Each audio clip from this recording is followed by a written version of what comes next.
So don't shit on me too hard for my Ash colors. I don't know how to color him, but we're gonna go into a build video. It's the usability that counts, not the appearance, right?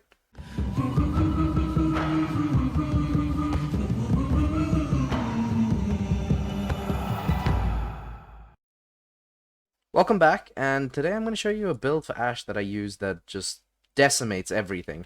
Now, we all know in the past we've had Marked for Death, and if you don't know what Marked for Death is, what it does is when you kill an enemy, it creates an AoE effect around the target that you've dealt, dealing a percentage damage to any surrounding enemies, obviously. Fucking brain dead.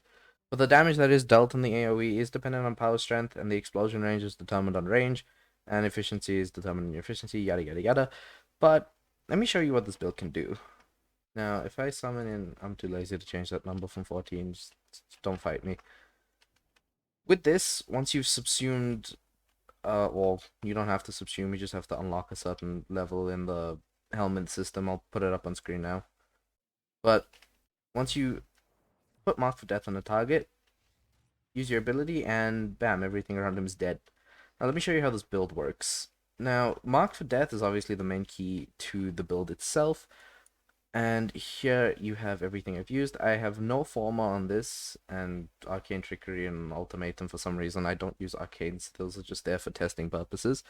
But another key thing to this build is Fatal Teleport, because what Fatal Teleport does is on finisher kill, will give you 200% extra damage, and 50% of your energy cost is refunded if you kill the enemy. This is for Ash's third ability called Teleport, and once you use this third ability, this also auto-triggers a finisher. Put some Umbral Intensify here for extra strength. Yes, I know my mods aren't maxed, please don't fight me. Stretch for a bit more range, Augur Reach for a bit more range, with no side effects. That just helps me increase the range that I can kill people in. Transient Fortitude for a bit more strength, efficiency, and more strength. Now, you can obviously former it and maybe put in something else up there. I don't know what you would put up there. Cunning Drift maybe for more range. But the melee weapon that I'm using is the Kuva Shield Egg. Now, my Kuva Shield Egg has, if I'm not mistaken, radiation. Can I not have a build, please?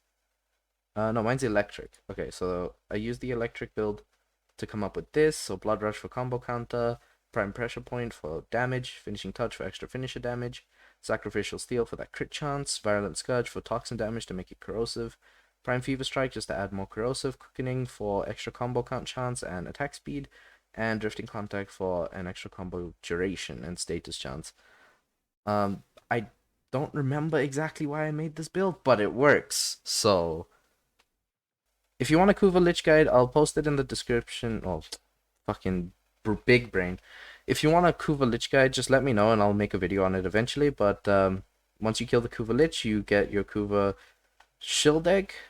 You can put this build on it, and that'll work. If you don't feel like doing that, hammers in general have a very, very high chance, or very, very high finisher damage. So you can use something like the Zenistar, which I think counts as a hammer. Don't mind the broken skin. You can use the Wolf Sledge, and if you feel like being super stealthy, you can use the Skiajati. I'm not sure if this works. I guess we're gonna find out together. Let's go see.